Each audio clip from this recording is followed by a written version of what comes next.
வணக்கம். உங்க எல்லாரையும் ஷாம் ஸ்டோரி டைம்க்கு வரவேற்கிறேன். என் பேரு ஷாமலா. நான் ஒரு கதை சொல்லி. இன்னைக்கு நான் உங்களுக்கு தெனாலிராமன் பற்றிய கதை சொல்ல போறேன். எல்லாருக்கும் தெரியும், தெனாலிராமன் ஒரு அரசவை விகட கவி. மன்னர் கிருஷ்ணதேவராயரோட அரசவையில ஒரு விகட கவியா தெனாலிராமன் இருந்தார். இன்னைக்கு ராமன் எப்படி விகட கவி ஆனாரு அப்படின்ற கதையை நான் உங்களுக்கு சொல்ல போறேன். காளிக்கிட்டேருந்து வரம் கிடைச்சாச்சு. இப்போ ராமனுக்கு எப்படியாவது போய் மன்னர் கிருஷ்ணதேவராயரை பார்த்துடணும் அப்படின்னு ரொம்ப ஆசை. ஆனா மன்னரை போய் இப்படி போய் பார்க்க முடியுமா? சும்மாவது ஏதாவது சிபாரிசு வேணும், யாராவது தெரிஞ்சவங்க இருக்கணும் இல்லையா? அதனால காத்திருந்தே இருந்தாரு. தெனாலி பக்கத்துல இன்னொரு சின்ன கிராமம் மங்களகிரி அப்படின்னு. அங்க ராஜகுரு தத்தாச்சாரியார் அடிக்கடி வருவார். இவர் யாரு அப்படின்னா மன்னர் கிருஷ்ணதேவராயரோட அரசவை ராஜகுரு. இவரை போய் பார்த்து நம்ம எப்படியாவது பரிச்சயம் பண்ணிக்கிட்டோம்னா இவரோட சிபாரிசுல நம்ம அரசவைக்கு உள்ள போயிடலாம், மன்னரை பார்த்துடலாம் அப்படின்னு ராமன் நினைச்சான். அடிக்கடி ராஜகுரு மங்களகிரிக்கு வருவார். அவர் வரும்போதெல்லாம் ராமன் அங்க போய் போய் அவரை பார்த்தான். நிறைய பேசி பேசி அவங்க ரெண்டு பேரும் நல்ல தோழர்களா ஆயிட்டாரு. அப்போ மங்களகிரியிலேருந்து ராஜகுரு கிளம்புறச்ச ராமன் கிட்ட சொன்னாரு, நீ இங்கேயே சும்மா வெட்டி பொழுது போக்காத, நீ தெனாலியை விட்டு கிளம்பி விஜயநகரத்துக்கு வா, நான் உன்னை மன்னர்கிட்ட அறிமுகப்படுத்தி வைக்கிறேன், நான் போயிட்டு உனக்கு தகவல் அனுப்புறேன் அப்படின்னு சொல்லிட்டு ராஜகுரு போயிட்டார். காத்திருந்தே இருந்தான் தெனாலிராமன். ஒரு தகவலும் வரல ராஜகுரு கிட்ட இருந்து. பொறுமை எழுந்து ஒரு நாள் தன்னோட மனைவி, மகன், அம்மா எல்லார்கிட்டையும் சொல்லிட்டான் ராமன், நம்ம இன்னைக்கு தெனாலியில இருந்து கிளம்பி விஜயநகரத்துக்கு போக போறோம் அப்படின்னு சொல்லி அங்க போயிட்டான். விஜயநகரம் பெரிய சாம்ராஜ்யமா இருந்தது. உயரமான கட்டிடங்கள், அழகழகான சோலை வனங்கள் எல்லாத்தையும் பார்த்து வியந்து போன ராமன். ஒரு சின்ன வீடை வாடகைக்கு எடுத்து அவங்க அம்மா, மனைவி, மகன் எல்லாரையும் குடி வச்சுட்டான். எப்படி போய் மன்னரை பார்க்க முடியும்? சரி, ராஜகுருவை போய் நம்ம முதல்ல சந்திக்கலாம் அப்படின்னு ராஜகுரு வீட்டுக்கு போனான். இங்க பார்த்தா ராஜகுரு இவனை யாருன்னே எனக்கு தெரியல, நீ வீட்டுக்குள்ளேயே வரக்கூடாது அப்படின்னு சொல்லிட்டாரு. அப்போ ராமனுக்கு தெரிஞ்சது. ராஜகுரு நினைக்கிறாரு, தெனாலிராமன் அரசவைக்குள்ள வந்துட்டா மன்னருக்கு ராமனை தான் ரொம்ப பிடிச்சு போயிரும், அப்ப ராஜகுருவோட பதவிக்கு சில பிரச்சனை வந்துரும்னு அவர் பயப்படுறாரு அப்படின்னு ராமனுக்கு தெரிஞ்சது. சரி, ராஜகுருவோட சிபாரிசு இல்லாம நானே எப்படியாவது போய் மன்னரை சந்திக்க போறேன் அப்படின்னு ஒரு சந்தர்ப்பத்துக்காக காத்திருந்தே இருந்தான் ராமன்.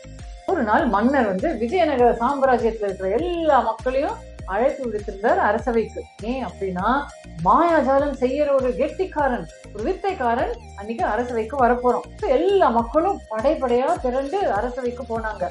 ராமனும் அவங்களோட போயிட்டான். அங்க பார்த்தோன்னா ஒரு பெரிய வித்தைக்காரன் வந்திருந்தான். அவன் விதவிதமான வித்தைகள் எல்லாருக்கும் செஞ்சான். இப்படி ஒரு கையை எடுத்தா அங்கிருந்து ஒரு 10 பொற்காசுகள் எடுத்துட்டான். இப்படி கையை அசைச்சா அங்கிருந்து ஒரு புறா அப்படியே பறந்து போகுது. குதிச்சான், அப்படியே நடு வான்ல நிக்கிறான். இந்த மாதிரி பற்பல சாகசங்களை பண்ணி எல்லாரும் வியப்புல ஆழ்த்திட்டான் அந்த வித்தைக்காரன். மன்னர் கிருஷ்ணதேவராயரே மயங்கி போன இருந்த எல்லா மக்களும், எப்படா இந்த மாதிரி ஒரு வித்தைக்காரன் நம்ம பார்க்கவே முடியாது அப்படின்னு அவங்களுக்குள்ள பேசிக்க ஆரம்பிச்சிட்டாங்க. தெனாலிராமனும் அதுல ஒருத்தன். திடீர்னு அந்த வித்தைக்காரன் எழுந்து கூக்குரல் இட்டான், இந்த அரசவையில இருக்கிற யாரு ஒரு செயலை செய்ய முடியும், அதை என்னால செய்ய முடியாதுன்னா நான் உங்களோட அடிமைன்னு ஏத்துக்கிறேன். அப்ப யாருமே இல்லை அப்படின்னா எல்லாரும் ஒத்துக்கணும், நான் தான் உலகத்திலேயே சிறந்த மனிதன் அப்படின்னு சொன்னான். அது ரொம்ப கர்வம் பிடிச்ச விஷயம் இல்லையா? மன்னரே ஒரு நிமிஷம் ஏன் இந்த வித்தைக்காரன் இப்படி சொல்றான் அப்படின்னு யோசிச்சாரு. இருந்த போதும் அவன் ஏற்கனவே பேசிட்டான். இப்படி மன்னர் சுத்தி முத்தி பார்த்தாரு, யாராவது ஏதாவது சொல்லுவாங்களான்னு. எல்லாரும் ஒண்ணுமே சொல்லல. இந்த வித்தைக்காரன் பலவித வித்தைகள் பண்ணினா அவன் முன்னாடி நம்ம என்ன செய்ய முடியும் அப்படின்னு நினைச்சிருந்தாங்க. அப்போ தெனாலிராமன் கையை தூக்கினான். மன்னர் கேட்டாரு, நீ யாருப்பா தம்பி, எங்க இருந்து வந்திருக்க? என் பேரு ராமன், நான் தெனாலில இருந்து வந்திருக்கேன். என்னால ஒரு வித்தையை பண்ண முடியும், அதை உங்களோட மாயாஜால கெட்டிக்காரன் பண்ண முடியுமா அப்படின்னு கேட்டான். எங்க எங்க சொல்லு அப்படின்னு சொன்னாரு மன்னர். உடனே தெனாலிராமன் எழுந்து, நான் கண்ணை மூடிக்கிட்டு நான் ஒரு வித்தையை பண்ணுவேன், அதை நீங்க கண்ணை திறந்துட்டு பண்ண முடியுமா அப்படின்னு அந்த வித்தைக்காரனை கேட்டான். வித்தைக்காரன் எதா இருந்தாலும் நான் செய்வேன் அப்படின்னு சொல்லிட்டான். தெனாலிராமன் கை தட்டி 2 காவலாளிகளை வரவழைச்சு ஒரு சின்ன டப்பா நிறைய மிளகாய் தூள் எடுத்துட்டு வர சொன்னார். எடுத்துட்டு வந்தோன்னு அந்த மிளகாய் தூள் எடுத்து கண்ணை மூடிக்கிட்டு இப்படி போட்டாரு. அவருக்கு ஒண்ணுமே ஆகல இல்ல. கண்ணை திறந்துட்டு அந்த விஷயத்த பண்ண முடியுமா? வித்தைக்காரன் அரண்டு போயிட்டான். ஐயோ, கண்ணை திறந்துட்டு எப்படி மிளகாய் தூளை கண்ணுல போட முடியும் அப்படின்னு பயந்து போயிட்டு இப்படி பார்த்தான், அப்படி பார்த்தான்.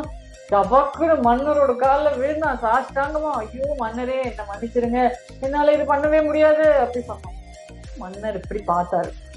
நீ அங்க வித்தை காமிக்க மட்டும் தானே வந்த, உன்னை யாரு கர்வத்தோட இந்த மாதிரி பேச சொன்னது? சரி சரி எழுந்திருப்போ, நீ வேற இடத்துல போய் வித்தை காமி அப்படின்னு அவரை அனுப்பிச்சாரு. இப்போ மன்னர் கிருஷ்ணதேவராயர் ராமனை நோக்கி பார்த்தாரு. நீ வாப்பா, இங்க நீ யாரு, எங்க இருந்து வந்த? இன்னைக்கு நீ மகா அதிசயமான ஒரு செயல் செஞ்சிருக்க நம்ம அரசவையில, உன்னை பத்தி நான் நிறைய தெரிஞ்சுக்கணும் அப்படின்னு சொன்னார். இப்போ ராமன், என்னோட பேரு ராமன், நான் தெனாலி அப்படின்ற கிராமத்துல இருந்து வந்திருக்கேன், என்னோட பொழுதுபோக்கே மக்களை சிரிக்க வைக்க வேண்டியதான் அப்படின்னு நிறைய விஷயங்கள் நம்ம பண்ணதெல்லாம் சொன்ன. இப்போ மன்னர் கிருஷ்ணதேவராயருக்கு ரொம்ப பிடிச்சு போயிடுச்சு ராமன். இதுல இருந்து நான் உங்க ஒண்ணு தெனாலிராமன் அப்படிதான் கூப்பிட போறோம், நீதான் நம்மளோட அரசவை விகட கவி அப்படின்னு சொன்னாரு. விகட கவி அப்படின்னா மன்னரை மகிழ்விக்கிறவன், மக்களை மகிழ்விக்கிறவன், அந்த மாதிரி அர்த்தம். ரொம்ப புத்தி கூர்மை உள்ளவன் இல்லையா தெனாலிராமன், உனக்கு ரொம்ப சந்தோஷம், மிக்க மகிழ்ச்சி மன்னரே அப்படின்னு கை வணங்கி அவருக்கு நன்றிகள் பல தெரிவிச்சான். அதுக்கப்புறம் மன்னர் கிருஷ்ணதேவராயர் பல பல பரிசுகள், பொற்காசுகள் எல்லாம் ராமனுக்கு கொடுத்து, இனிமேல் தினந்தோறும் நீ அரசனுக்கு வரணும் அப்படின்னு சொன்னார். ராஜகுரு தத்தாச்சாரியார் ஒரு ஓரத்துல உட்கார்ந்து இருந்தார். அவருக்கு இன்னைக்கு நடந்தது எதுவுமே பிடிக்கல. அதுக்கப்புறம் என்னாச்சு அப்படிங்கறத அடுத்த கதையில நாம பார்ப்போம். இந்த கதை உங்க எல்லாருக்கும் பிடிச்சிருந்ததுன்னா ஷாம் ஸ்டோரி டைம் அப்படிங்கிற யூடியூப் சேனலுக்கு நீங்க எல்லாரும் சப்ஸ்கிரைப் பண்ணிக்கோங்க. ஒவ்வொரு ஞாயிற்றுக்கிழமையும் காலை 9 மணிக்கு ஒரு புது கதையை நான் அதுல வெளியிடுறேன். நீங்க எல்லாரும் உங்க கை தொலைபேசியிலே அந்த கதையை காலையில கேட்கலாம். மிக்க நன்றி, நமஸ்காரம்.